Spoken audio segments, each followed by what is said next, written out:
শিক্ষার্থীদের বিভিন্ন নেতাদের বাসায় পাঠায়। সাধারণ শিক্ষার্থী আবার নেত্রীরা নিজেরা তো যায়, তারপরে যারা তাদের আন্ডারে থাকে সিটে তাদের কি করে বিভিন্ন নেতাদের বাসায় পাঠায়। এই হলো আমার ইডেন কলেজের চিত্র।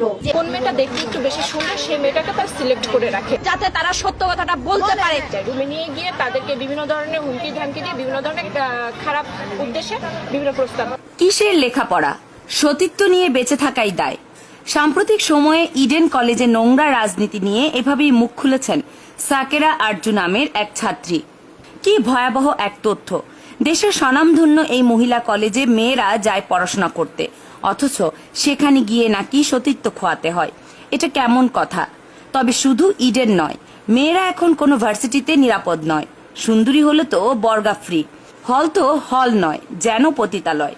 এভাবেই আক্ষেপ ও ক্ষোভ ছেড়েছেন সেই ছাত্রী। সামাজিক যোগাযোগ মাধ্যমে তিনি বলেছেন, জীবনে বহু বান্ধবীর কাছ থেকে শুনেছি তাদের সতীত্ব হারানো হৃদয় বিদারক কাহিনী।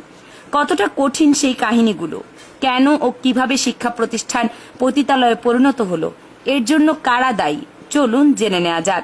আধিপত্য বিস্তার, সিট বাণিজ্য, সাধারণ ছাত্রীদের হেনস্থা সহ নানা হয়রানির খবরে বারবার আলোচনায় আসে ইডেন কলেজ ছাত্রলীগ। সাম্প্রতিক সময়ে তো রীতিমতো আলোচনার তুঙ্গে রয়েছে। আর এইসব বিষয়ে সংবাদ মাধ্যমে বক্তব্য দেয় এবার সংগঠনের এক নাট্যের উপর চটেছিলেন সভাপতি তামান্না জেসমিন রিভা ও সাধারণ সম্পাদক রাজিয়া সুলতানা। জান্নাতুল ফেরদাউস নামের ওই নেত্রীকে হেনস্থা ও মারধরের অভিযোগে তামান্না ও রাজিয়াকে বহিষ্কারের দাবিতে বিক্ষোভ করেছেন কলেজ শাখা ছাত্রলীগের অন্য পক্ষের নেতাকর্মীরা।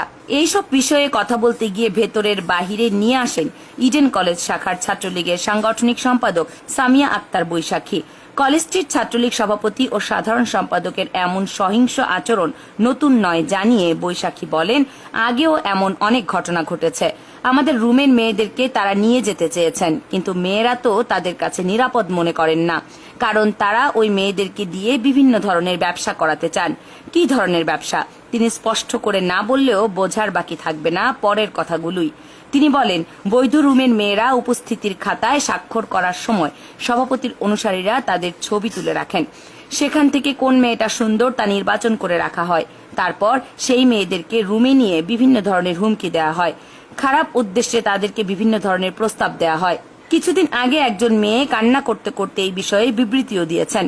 ছাত্রলীগের এই নেত্রী বলেন, আমাদের প্রশাসন, প্রভাষক, হল প্রভোস্ট সহ সংশ্লিষ্ট সবাই এই ঘটনা সম্পর্কে সবকিছুই জানেন, কিন্তু সভাপতি ও সাধারণ সম্পাদকের কাছে তারা জব্দ। কারণ এর আগে রিভা আপার এই বিষয়ে একটা অডিও ফাঁস হয়েছে। সেখানে আমাদের অধ্যক্ষ ম্যাডামকে নিয়ে তিনি বলেছেন যে ম্যাডামের নাকি কোনো ক্ষমতা নেই, সব ক্ষমতা নাকি ছাত্রলীগের সভাপতি রিভার কাছে আছে। কিন্তু তখন আমরা এটার কোনো প্রতিবাদ করিনি, কারণ আমরা দল করি, আর দলের সুনাম ক্ষুণ্ণ হোক সেটা আমরা চাই না। বৈশাখী আরো বলেন, ছাত্রলীগ সভাপতি ও সাধারণ সম্পাদকের দিন দিন এমন বৈরী আচরণ মেনে নেওয়া যায় না। দিনের পর দিন এমন ঘটনা ঘটতে থাকলে সাধারণ শিক্ষার্থীদের কাছে আমাদের ভাবমূর্তি নষ্ট হয়ে যাবে। আমাদেরকে ছাত্রলীগের প্রতিনিধি বানানো হয়েছে সাধারণ শিক্ষার্থীদের সাহায্যের জন্য। সেখানে আমরা সাধারণ শিক্ষার্থীদের সাহায্য না করে যদি সিট বাণিজ্য, মেয়ে বাণিজ্য সহ নানা অপকর্ম করি, তবে তো ইডেন কলেজেরও বদনাম হবে। একজন সাধারণ শিক্ষার্থী হিসেবে নিরপেক্ষভাবে আমি এই বিষয়টা মানতে পারছি না। বৈশাখীর এমন বক্তব্যের পর থেকে ইডেনের অন্যান্য ছাত্রীরাও মুখ খুলতে শুরু করেছে। সামাজিক যোগাযোগ মাধ্যমে রোজিনা আক্তার রোজি নামের এক ছাত্রী বলেছেন, ইডেনের মেয়েরা যতগুলো পুরুষাঙ্গ দেখেছে এতগুলো মরিচও চোখে দেখেননি।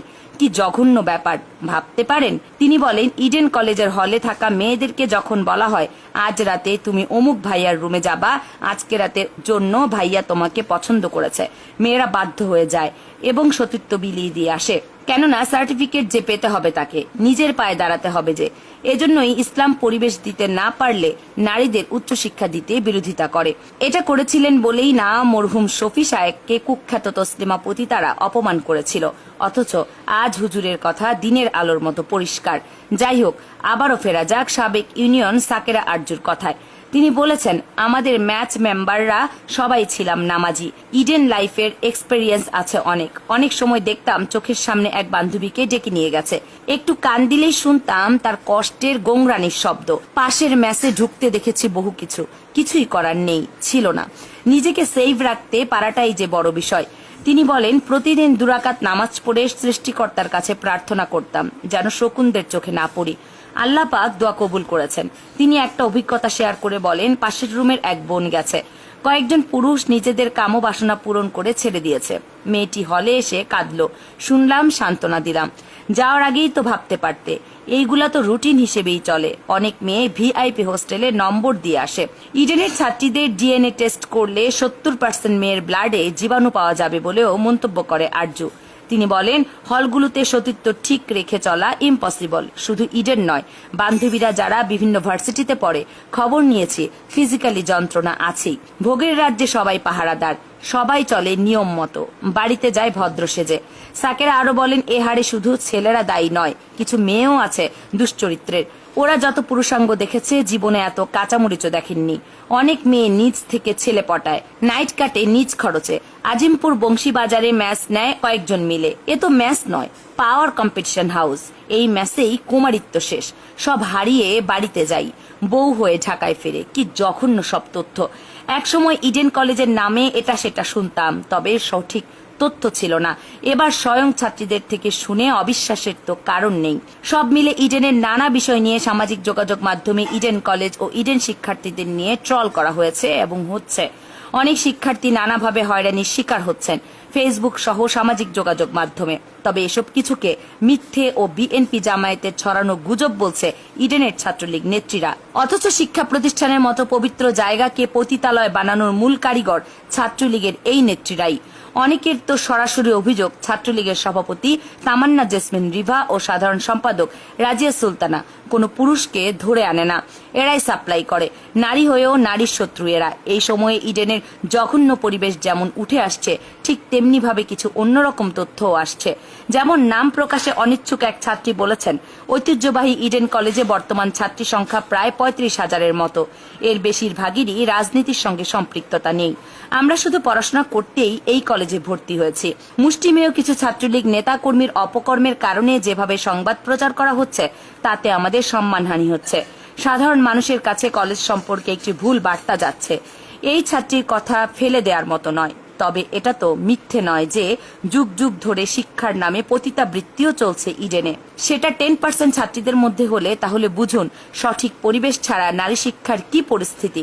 মহিলা কলেজ হয়েও এটা যেন সহজাত শিক্ষার চেয়েও ভয়ঙ্কর। তাই তো অনেকে বলছেন, আপনার কোমলমতি সুন্দরী মেয়েকে পড়াশোনার নামে শকুনের হাতে তুলে দিবেন না। উপরে হয়তো আপনার মেয়েকে হাসতেই দেখবেন, তবে তলে তলে আপনার মেয়ে হয়তো মৃত মানুষের মতোই বেঁচে থাকবে। তাই সাবধান। দর্শক, আজকে হুজুররা উচিত কথা বললেই তো মুখ খারাপ। এতদিন ইডেনের নামে বাহিরের মানুষ নানান অভিযোগ করলেই যে মেয়েরা লাঠি নিয়ে মারতে যেত, এখন সেই মেয়েরাই নিজেদের সতীত্ব হারানোর গল্প বলে যাচ্ছে। তাদের কিছু বলবেন নাকি? চাইলে কমেন্টস করে জানিয়ে দিন আপনার মূল্যবান মতামত। জানাতে ভুলবেন না, শিক্ষা প্রতিষ্ঠান থেকে ছাত্র রাজনীতি বন্ধ করা উচিত কিনা। কামরুন নাহার রাখি, কেয়ানার মিডিয়া।